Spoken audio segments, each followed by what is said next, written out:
Hey, good afternoon, wood butchers. I know it's been a while. The termite, well, she was involved in a little bit of hockey this winter, and we're in rural Manitoba. That's 7,500 kilometers of driving for her hockey over the winter. That eats into a little bit of free time. But I got a little bit of a little gadget here that I picked up, and I thought I'd just give you a quick run through. I'm going to be doing some more content in the future, so if anything I do interest you in any way, shape, or form, like and subscribe. I got some other stuff coming up. So I picked up the DCW600 when it first came out.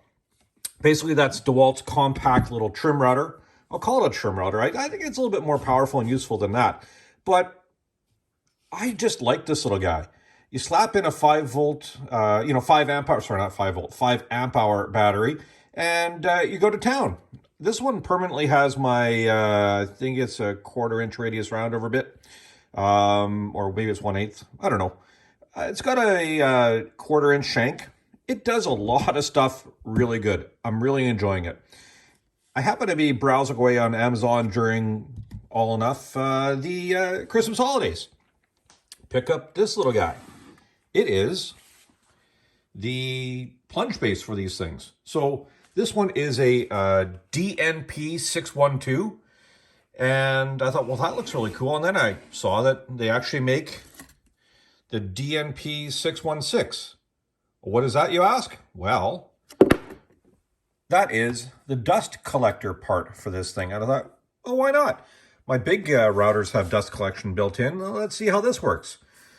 So I'm going to put you onto the tripod.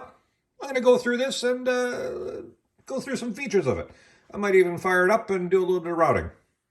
Okay, so number one, the way I got this whole setup is we had the DCW600 router. I had that purchased that separately. I always keep a couple routers of the same type around. I don't know why. Probably if you go back many, many years ago to Norm Abrams' New Yankee Workshop, there was a couple episodes where he said, I don't like to change bits. I just have another router with the bit I want in it. I've kind of taken to that a little bit. So anyways, as you know, it's got 7 speeds. It runs from anywhere between 16,000 RPM to 22,500 RPM. You're not going to be, putting big bits on this thing. It's not going to do anything crazy like that. The neat thing about it is you have a clamp on the back. This is a clamp for the router. You can pull the router right out. I like that part. It just goes in and out super easy, super quick. So if you have a couple of these routers and you want to switch from bit to bit into here, basically unclamp it, whip it out, put the one you want in. There is this, it has this adjustment ring. This is for when it's in the regular base. And again, all you do is you just run it right up to the top. And then when you want to figure out the router, wrong way around. And it just plops down, sits in, lock it in place. So it's staying put right where it needs to be. It has a little bit of a gauge up here, so you can do some fine adjustment on going up or down. The knurled part keeps this from popping right off. If you want to adjust the end stop, it's right here. It goes up or down. You can use the turret for any presets, as well as setting your own custom preset. It's a little bit fiddly, but hey, it's good either ways. And if you want a fine adjustment, this one extends out just a little bit. So maybe, if you come down a little bit and you want to really fine adjust how things are without messing with all this stuff, you lock this out, set your stuff there, and then you can adjust this up or down. It doesn't change what's on here. It just changes sort of as you go through. It doesn't come with the dust collector component. That unscrews at the back. I'll show you that in a minute. It's a little bit fiddly to get on and off. There is the lever here for adjusting the height. It's actually pretty intuitive. If you leave it here, it locks pretty good. If you close it in, that's 100% locked. It won't move. And it's fairly light to just adjust. Sorry, my arm's in the way there. So fairly light to just adjust. Once it's fully down, it's butter smooth. Love it. When you're using the machine, your left hand's going to be on this part. You're going to be able to see through here. So far, visualization on this guy has been great. So I'm not doubting that it's going to be just as easy on this. Weight-wise, it's got a bit of heft to it, but maybe 2.5 pounds, something like that. Pretty light. Otherwise, oh, I think it also, you can also get the, if you look here, it's probably one of the parallel adjuster guides you could put on there if you want to be doing, say, a whole panel, doing slots or that type of thing. I would never use anything like that. I'd probably put it on the dado blade or something like that instead, but you never know. It gives you some options. Not sure what the part number is on this one. Haven't looked it up. It's got on both sides. So we got one here, we got one that way. Interesting. The dust collection is by a separate part here. So you unscrew this. Comes with a little nut and a little washer. Shop dog is outside running around. See if we can get have it come in here and have a little look. So you take this little part off, and this little thing has a clip right here. You unclip that, and it just pops out. There is a little sort of registration pin at the top here. So that just goes in, registers with a slot over there. The other part clips in. There we go. Just tighten that down, and you're good to go. So that's just a quick little overview of this little beastie. I'm going to swap in this one. Actually, let's do it right now. So we're going to spin it around, pull that one out. Honestly, don't tell the missus, but there's going to be a few more of these probably appearing in the shop. Okay, so pull this one out. Let's see how this one slides in. So here's the spindle lock right here. That goes to the front of the machine. So we're going to spin that around. Drop it in. Oh, like butter. Okay, there we go. So I'm going to get this set up. I'm going to move the camera around a little bit. We're going to do a little bit of routing. I'll hook up the shop vac. It's going to be loud. Sorry about the noise. And let's see how this thing works. Okay, we're all set up here. I got a piece of wood clamped down on the bench here. Got my little remote for the dust collector. So we're going to do our first little go. We're going to undo this. We're going to hit the lever here. Just get it down to where we're kind of hoping to be. We're going to lock it in there. This is still loose. We're going to bring it up a little bit. And I'm going to release this out. We're going to unscrew this a little bit. That's going to let us lower that down little by little with this adjuster. If we go right down, there we go. We're right down to the bottom. Not quite as far as we were before, so we're going to bring it in just a touch. So as we plunge down, we're going to be able to hit right onto that, and we're going to see if we like it or not.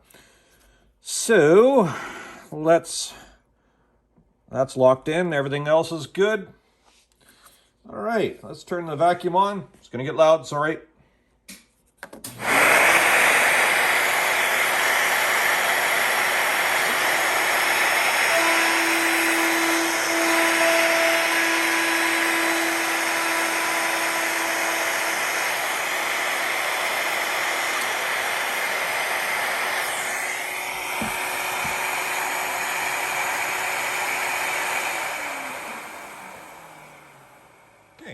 So you can see how we got a little bit of a round over there. It's not quite as what I'd like. I wouldn't mind a little bit more bite. So all we're going to do, we're just going to adjust this little screw thing down just a little bit like that. Okay, let's give her another shot.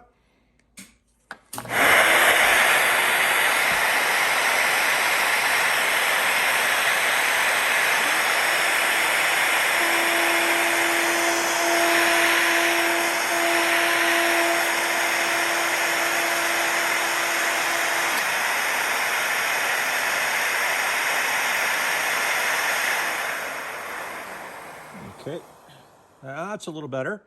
Want just a little bit more, so we're gonna turn it in another little bit of a turn. Good, let's give that a try.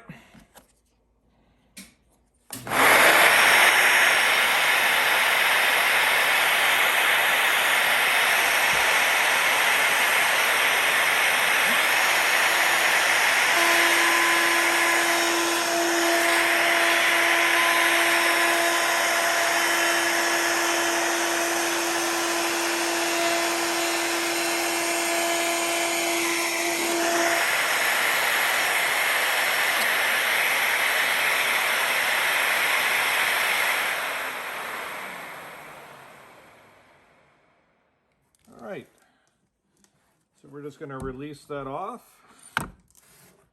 Perfect. Now, I don't have to take my round over bit out of there. Oh, that's beautiful. Butter smooth. It doesn't feel so heavy, but it still gives you a bit more heft than just trying to this, because you got two hands on it. This one, it's kind of awkward. You're trying to figure out how to hold it. It's good for quick little things, but this just makes it so much more stable. The weight with the battery, and it's very manageable. And it's got more than enough power for all the roundovers and stuff I'm going to be doing with it, with the little bits. If I'm going to be using something bigger, I'm going to put it in my big router table, or I'm going to put it in the big router. But for 90% of everything I do with a router, it's going to be these little roundovers. I think this is an optimal setup. The hose fits in really nice here. It's got kind of a double component. This is one of the shop vac hoses I re-sleeved with some nylon sleeving and heat shrink. Fits in beautifully there. Doesn't pop out. Takes a little bit to get it out, but it holds in there good. Wow. I'm really excited about this. It's been a while in the making for this video. I knew I had to take some time and do some other stuff, but man, this little piece of wood is warped. Yikes. Okay, so all in all, the DNP612 router base for the little DCW600 routers. Fantastic. I like it. That's my first try at it. As far as dust collection goes, I don't know if you guys can see. I'm going to turn you around here a little bit. Yeah, there's some dust on the shop bench there, but not bad at all. I don't think it's, you know, the dust collection isn't stellar on this little thing, but it's better than nothing. And all it's leaving is just the big hard chunkers. So I think it's perfectly serviceable for getting all that fine dust up. Wow. Leave a comment. Tell me what you think. Have you tried these things? Have you had one? Otherwise, I'm going to wish you guys a great day. It is a nice sunny day here. It's still in the freezing temperatures, but hey, I'll take it because the sun's up and it's starting to melt some snow, and hopefully we're going to get some real kind of weather soon. Have a great one. Go out in the workshop, make a mess, have some fun.